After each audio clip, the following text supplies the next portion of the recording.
Foo Fighters drummer Taylor Hawkins tended to sing a song or two in concert, and one that was nominally a cover. At his final concert, Hawkins sang "Somebody to Love," the seminal Queen ballad that has become synonymous with crowd participation and human connection. Known for its technical vocal delivery, the song is rich with vocal interpolations and difficult use of passages, while always delivering goosebumps and good times along the way.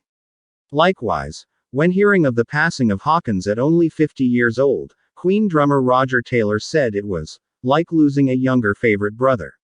"He was a kind, brilliant man and an inspirational mentor to my son Rufus and the best friend one could ever have." Devastated. Hawkins counted Taylor on a list of icons and influences that included Phil Collins, Stuart Copeland and Stephen Perkins, invoking some of his drum patterns on the Foo Fighters' work.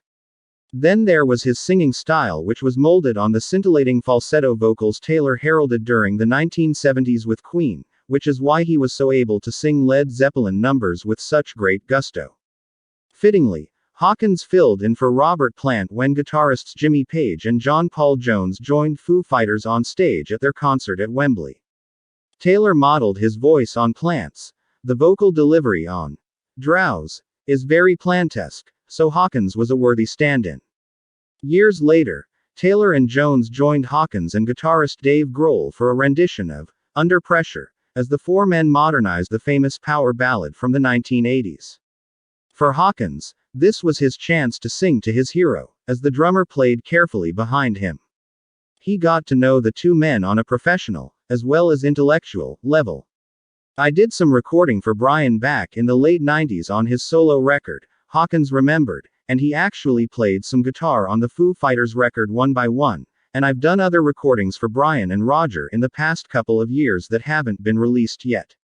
Indeed, Brian May does indeed perform on Foo Fighters' rendition of "Have a Cigar," the probing Pink Floyd ballad rocked up to fit Hawkins's voice, who bellows through the words in a style that was similar to Queen. The drummer had grown up listening to the English band and stated that they were one of the greatest acts he ever saw live. He assisted May and Taylor as they put together a setlist of lesser-known Queen songs on Deep Cuts, Volume 1, 1973-1976. The album featured a number of lesser-known Queen numbers, cherry-picking from Queen 2, Sheer Heart Attack and A Day at the Races. Hawkins helped the songwriters recall some of the more obscure tracks in their personal trajectory, realizing that there was much more to the band than the stadium anthems and hit singles that the band performed with singers Paul Rodgers and Adam Lambert. May contributed some barreling guitar lines to Hawkins' exhilarating "Don't Have to Speak" in 2010, and the artists maintained a healthy level of respect for each other as artists.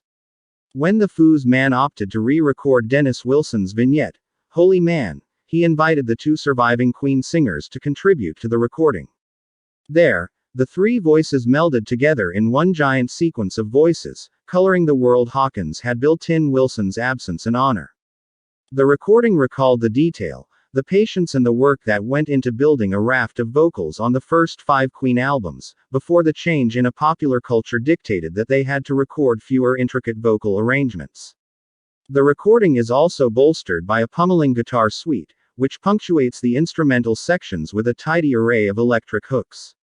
The three men likely wished to work together again, but fate dealt a cruel card, robbing all of these artists of the opportunity. Out of the two men, Taylor had the more immediate influence on Hawkins, but May was also pivotal, creating a new sense of purpose and pathos through his guitar, and shrill, softly recorded backing vocals. Perhaps the band could have recorded a Queen and Taylor Hawkins album, much like Paul Rodgers recorded the misunderstood The Cosmos Rocks with the band, but now that opportunity will never arise. But we can celebrate Hawkins's rendition of "Somebody to Love," which honors the intention of the sprawling 1976 original but imbues enough of his own personality to make it a cover worth listening to. What it offers is a portrait of an artist in deep concentration, happily returning to the rock records that had decorated his younger collection, encouraging him as a drummer and a singer. And through the recordings, Taylor found the confidence to piece together his own voice, which is why his renditions of "Somebody to Love" and "Under Pressure" were tinged with such well-earned confidence and assurance. Hawkins's performance was stellar, which made his death all the more tragic. But as well as being a gifted singer, perhaps part of the reason Hawkins was so compatible with the song was because of his love for the band. During conversations around festival paddocks, between cigarettes and beer, Hawkins was always ready to not only talk about his love for rock and roll but his adoration of British rockers Queen.